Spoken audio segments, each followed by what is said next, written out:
Mr. Jimenez, Novartis reported a solid but not surprising second quarter 2016. What were the main reasons for that slowdown?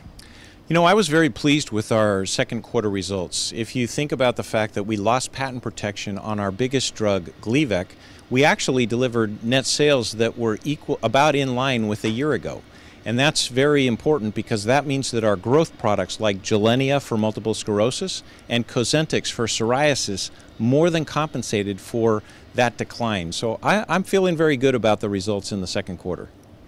What about the sales trend at Entresto? After the almost disappointing start, do you see you're approaching gradually to your targets?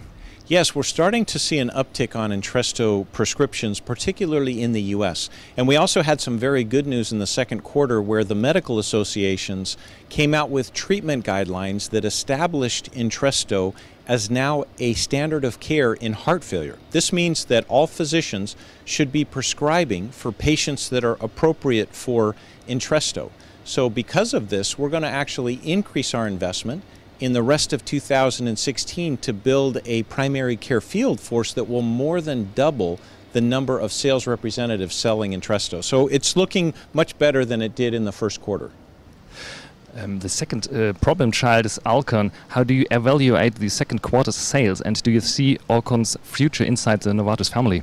Alcon showed some improvement in the second quarter, so while sales weren't up yet, they were down 1% in constant currency. Now that represents an improvement. If you think about the fourth quarter and the first quarter of this year, that is an improvement over where it's been. So we continue to execute the growth strategy, and whether it's going to be part of Novartis or not, we're really focused on getting that business to growth again.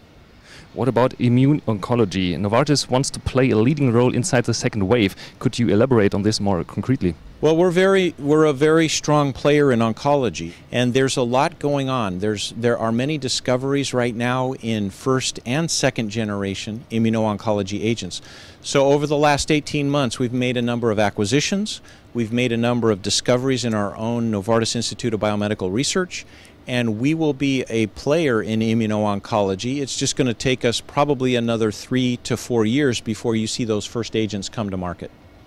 Are you confident that Novartis will achieve its targets for 2016, and why? Yes, I'm confident that we're going to achieve our targets. If you look at our performance to date, we're right on track with where we said we were going to be.